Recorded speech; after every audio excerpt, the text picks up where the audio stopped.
Alright guys, we're breaking down the biggest mistakes you're making in Clash Royale without even realizing it. These are the habits holding you back from winning more games, pushing trophies, and ranking up faster. I'm going to show you exactly what these mistakes are, why they're bad, and how to fix them with real examples. Whether you're stuck in mid ladder or even grinding top ladder, this video is going to make you a better player instantly. Let's get into it.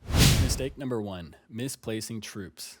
One of the most common reasons players lose games is bad troop placement. You drop your musketeer too far forward and it gets sniped. You place your knight too far to the left and it doesn't pull the tank. You play your firecracker in the corner and boom, she's dead to a log in 2 seconds. Alright, and here's how to fix that. First, you need to practice your spacing. Keep your support troops behind your tanks, not in front of them or beside them. Also, your center pools matter. For example, if you're defending a hog or a giant, always center place your building to pull it properly. You can even take this a step further, and depending on what kind of troop they're playing, whether it's a giant, a royal giant, or even a golem, you can even place your building even closer to the opposite lane and still be able to pull it. This doesn't work for other win conditions like the hog rider though, especially if they're playing it in the corner pocket closest to their side. Also, you need to avoid stacking. Don't group everything together, especially if your opponent has some kind of splash troop or a spell to take everything out efficiently. Placement is everything in Clash Royale and it can cost you games, so make sure you're intentional with everything you're playing and watch your replays to make sure you're catching all of your mistakes. Alright, let's look at one of my last gameplays and I'll show you my thought process. One of my favorite plays to make when I'm using a hog cycle deck is just hog rider first play. Nothing to support it, just see what you can draw out from the opponent. So that's what I do here. So I send in my hog rider. Unfortunately, my opponent does come in with a prince and a dark prince. So now it's going to take out my hog rider pretty quickly, and now I'm going to be forced to defend a double prince push with nothing but goblins, a rocket, tornado, and a log. Not the greatest choice. So if I send in my rocket, he's going to pretty much know I'm going to have 0 elixir left. So he's going to be able to send in whatever he wants behind his dark prince, pretty much fully confident knowing that I can't defend it. Instead, I'd rather defend cheaply as possible. So what I do is I decide to play my goblins first, over on the far right closest to the prince. Right as the prince is about to hit that first goblin, I follow it up with a Valkyrie directly on top of the Dark Prince. In doing so, I can get the prince to target one of my goblins, and at the same time, the Dark Prince can't take them all out with one hit. Instead, the Dark Prince targets my Valkyrie, so my goblins are able to chip away at the prince a little bit. Unfortunately, my opponent does send in some arrows, so that is going to take out my goblins pretty quick. My Valkyrie is going to do a decent job at getting both of these troops weak, and I am able to log away that prince so I don't take a charge. However, I am going to take a little bit of tower damage or have to defend with a little bit more elixir. Alright, now mistake number 2, playing into your opponent's spells. This one really hurts. You know, when you drop your firecracker, your musketeer a little too close to your tower and or building and your opponent just goes to town on you with a lightning spell. Or maybe you spam a skeleton army right into a pre-logged princess. Either way, you're handing your opponents free value. So here's how to fix it. 1, you need to split your troops, and 2, you need to adjust your timing. Even waiting 1 or 2 seconds to play your next troop can buy you enough time to draw out your opponent's arrows or log or anything they may have. In addition to this, you need to be tracking their spells. If they just use their fireball, it's your time to stack pressure. If you know they're holding it and they have it in hand, play slower and spread your troops out. You also need to make sure you're not panic dropping. Most people clump their cards together out of panic, just not wanting to take a hit on their tower. Sometimes it's okay to take 1 or 2 hits if it means you kill their troop quicker. Every time you give value to a spell, your opponent gains momentum. Don't do their job for them. Alright, so let's take a look at this gameplay and see how I handle this. Alright, so in this game, both my opponent and I both have a Goblinstein deck. It's pretty late in the game, there's only about a minute left, and we both know each other's cards pretty well. Alright, so this whole game, he's been using his poison to take out my firecracker. So knowing that I just had my firecracker on the field and he didn't use anything to take it out, I know he has it in hand, and I know he's going to be wanting to use it to get back to his other cards. So what I do is I play my Goblinstein in the back, trying to draw out his poison so he hopefully takes out my doctor. While I'm waiting for him to do this, I'm not playing any other troops. I don't want to give him any additional value. As soon as he plays it and I know my firecracker is safe, I can play it and then use that to support all of my other troops. Now I have my hog rider and a Goblinstein on his side of the bridge. I can use my firecracker in the back, especially that it's evoed up, and maximize all my splash damage. I want to protect this as long as I possibly can to make sure I'm getting as much value as possible. And just like that, I'm pretty much able to take his tower all the way down to 1,000 hit points. Alright, mistake number 3, overcommitting. You go hog, goblin gang, and bats, and they defend it all with a Valkyrie and a crown tower. Now you're sitting at 0 elixir, and here comes a lumberloon push right down your throat. Congrats, you just threw the game. So why does this happen? 1, you're desperate for damage. 2, you don't know their full deck yet. 3, you're getting greedy when you know you're up a little bit of elixir. So how do you fix this? You need to always be asking yourself, can I defend if this push fails? If the answer to that is no, then you're probably overcommitting.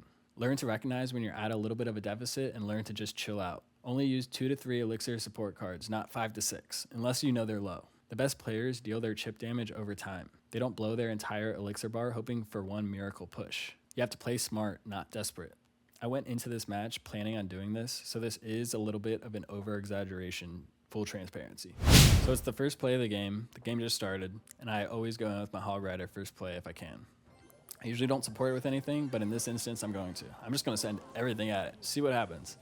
It's important to note my opponent has a Dagger Duchess here, so that's going to take out my troops pretty quickly, and as you can see, I just wasted all that elixir and I got virtually no damage.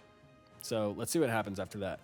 My opponent is going to start playing a wizard all the way in the back, and it's looking like he's going to build up a big push. He goes ahead and plays his MK at the bridge, and the best I can do right now is defend that with my Goblinstein. So I play my cannon too to help with that, but the wizard's going to target on that really quickly. If I waited a little bit, maybe it would have been better to get that wizard to target on my Goblinstein, but that just means it would have been killed even quicker. So honestly, I don't think there's anything I could have done to come back from that first push I made.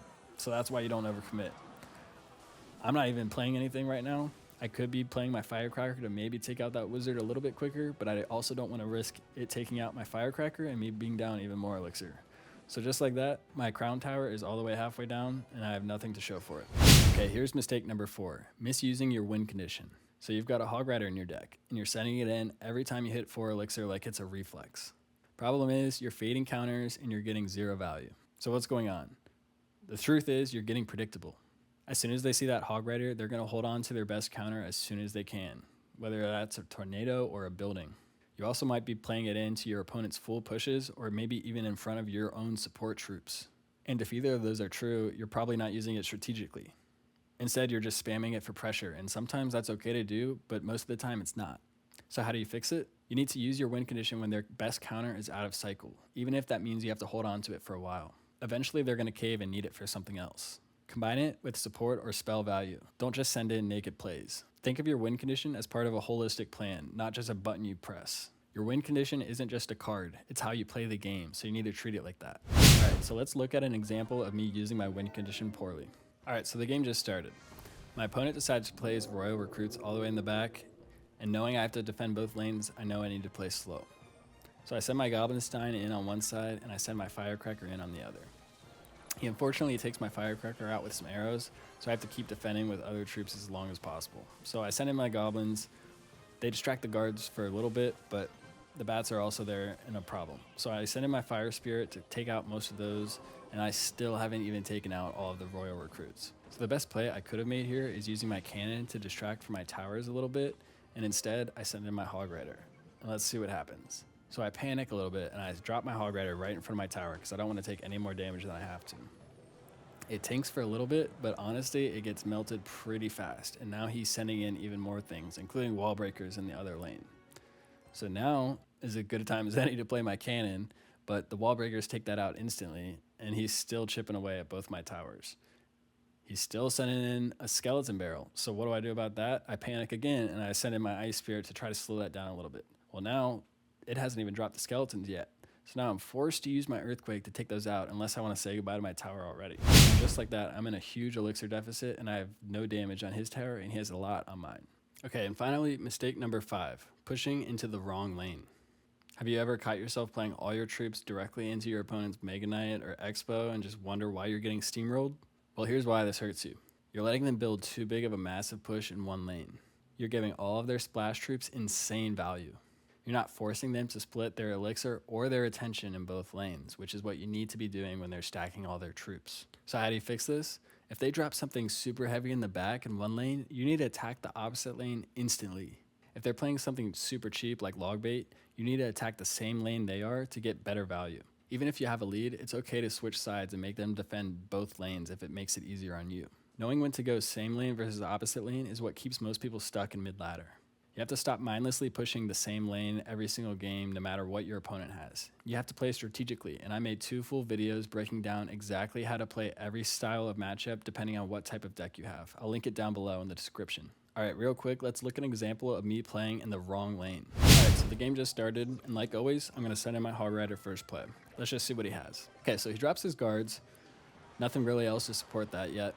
I'm gonna go ahead and drop my Firecracker. I still don't know what he has. I'm gonna see if I can take out his guards pretty quickly, but no, he arrows, so he's gonna force me to play my Goblins.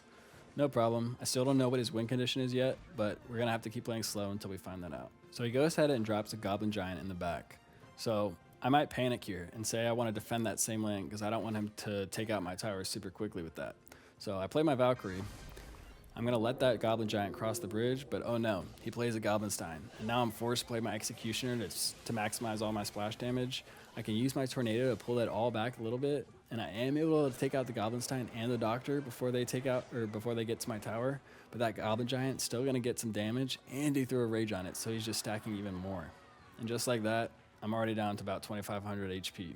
I still might be panicking here, and let's say I'm already almost at max elixir. I'm just going to send in a Hog Rider. Well, what does he have? He has a Fisherman, so he's just going to immediately pull me directly to his King Tower and get his King Tower activated, and we're still at a minute 30, and I have barely any damage done. Alright guys, that's going to do it for this one. If you've been making any of these mistakes, don't worry, we've all been there. I make these mistakes all the time.